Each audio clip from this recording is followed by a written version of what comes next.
El actual clima geopolítico global es de alta tensión entre las potencias occidentales, principalmente Estados Unidos y la OTAN, y el este autoritario, representado por Rusia y China.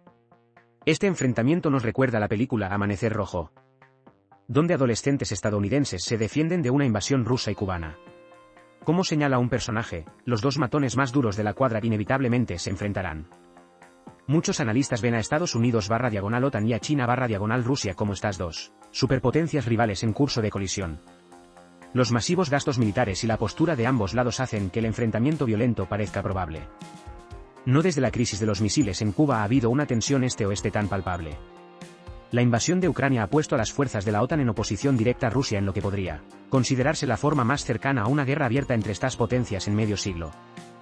Mientras que la crisis cubana finalmente se enfrió antes de que se dispararan tiros, la guerra en Ucrania ya ha causado cientos de miles de víctimas.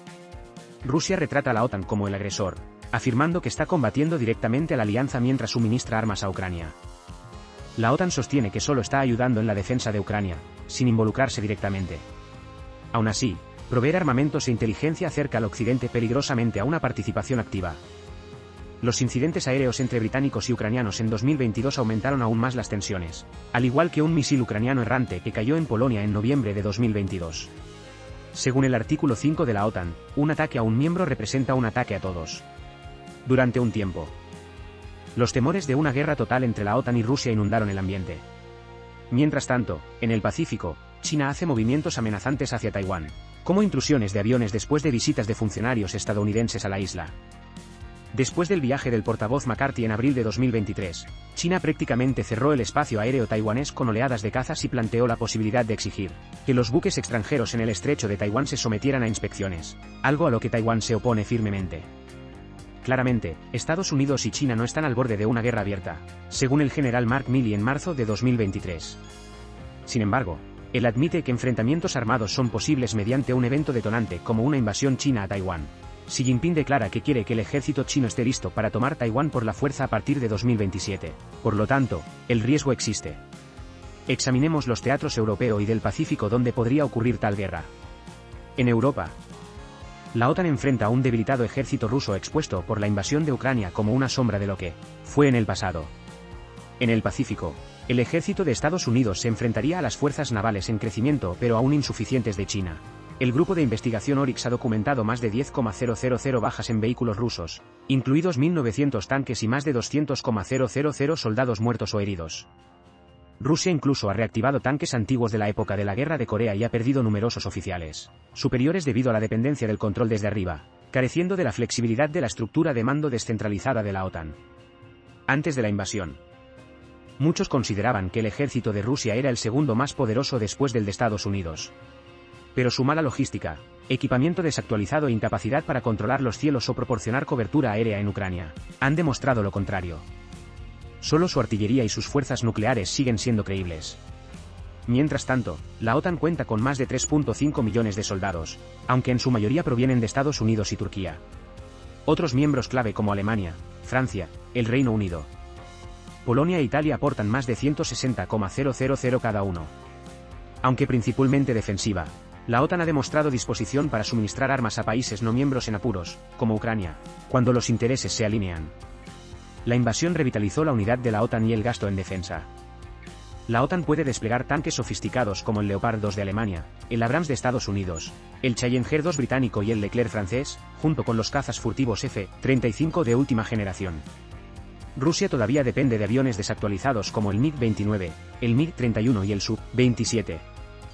Aunque tiene igual cantidad de aviones que la OTAN, la mayoría de los aviones rusos son modelos más antiguos y no actualizados, muchos de ellos en mal estado. El enfrentamiento europeo desequilibrado contrasta con el del Pacífico, donde el ejército chino todavía está ascendiendo. Mientras Rusia estaba debilitada, China continuó modernizando sus fuerzas, lo que llevó a países vecinos como Japón, Australia, India y Filipinas a aumentar sus presupuestos militares. Aún así, China carece de capacidades clave para derrotar a la Armada de Estados Unidos. Sus debilidades sugieren que sería prudente evitar la guerra durante 5 a 10 años si es posible. La Marina de China ahora tiene numerosos destructores modernos, pero carecen de misiles de defensa aérea maduros, dependiendo de sistemas obsoletos de corto alcance en espera de ser reemplazados.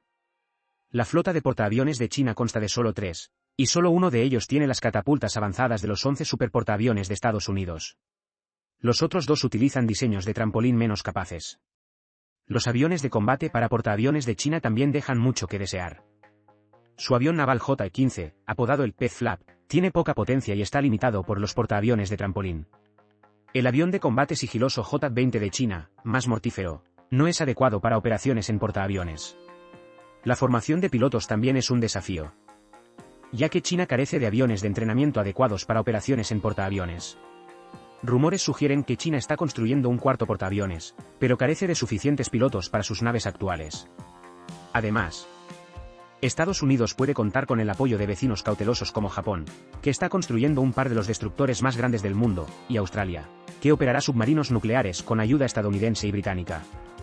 India, Vietnam, Indonesia y otros también están fortaleciendo sus marinas después de la agresión de China en el mar de China Meridional, pero la mayor vulnerabilidad de China es su gran dependencia del petróleo y el gas importados. Interrumpir estas rutas marítimas hundiría a las flotas de camiones civiles de China en cuestión de meses y devastaría la producción de fertilizantes y la agricultura en menos de un año, colapsando la economía a pesar de las victorias navales. Las importaciones de alimentos también caerían en picada, ya que China importa hasta el 75% de su suministro. China tendría que ganar cualquier guerra de manera absoluta en cuestión de meses antes de que el desplome económico y la hambruna se apoderaran.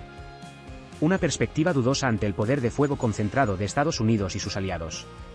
La lección de Ucrania es que incluso los países más pequeños pueden resistir a las grandes potencias dada la tecnología actual. Taiwán ha preparado defensas durante 70 años y posee ventajas geográficas como isla. Cualquier alianza entre China y Rusia también se basa en bases frágiles. En una guerra importante, es probable que el inepto ejército de Rusia quede incapacitado en cuestión de semanas, dejando a China en gran medida sola. Ucrania reveló que Rusia no está al nivel de Estados Unidos ni de la OTAN. Las razones del fracaso ruso son profundas: corrupción generalizada, falta de suboficiales capacitados, logística y entrenamiento deficientes. Rusia simplemente nunca podrá igualar el poder económico de Estados Unidos y Europa, que representan más del 40% del PIB mundial. Las sanciones posteriores a la invasión también dañaron gravemente la economía de Rusia. A pesar de vender armas avanzadas a China, Rusia sabe que la tecnología a menudo es copiada y vendida a precios bajos por los chinos. La evidencia muestra que China reconoce su posición dominante en la relación. China se niega a condenar a Rusia en la ONU, pero rechaza armarla. Las recientes cumbres entre Rusia y China no han producido acuerdos concretos. China se abstiene de respaldar abiertamente la agresión de Rusia mientras intenta aumentar su prestigio global. Sin embargo, 11 debe lidiar con los intransigentes del régimen que abogan por un apoyo más fuerte. Los rumores sobre la mala salud de Putin y su aparente purga de rivales potenciales generan dudas sobre su control sobre el poder. ¿Por qué respaldar completamente a un aliado potencialmente inestable? Entre la disminución demográfica, la debilidad económica y las catastróficas pérdidas en la guerra, Rusia y China pueden sentir que el tiempo se agota para sus objetivos expansionistas. Pero actuar precipitadamente antes de alcanzar la preparación militar podría condenarlos de todas formas.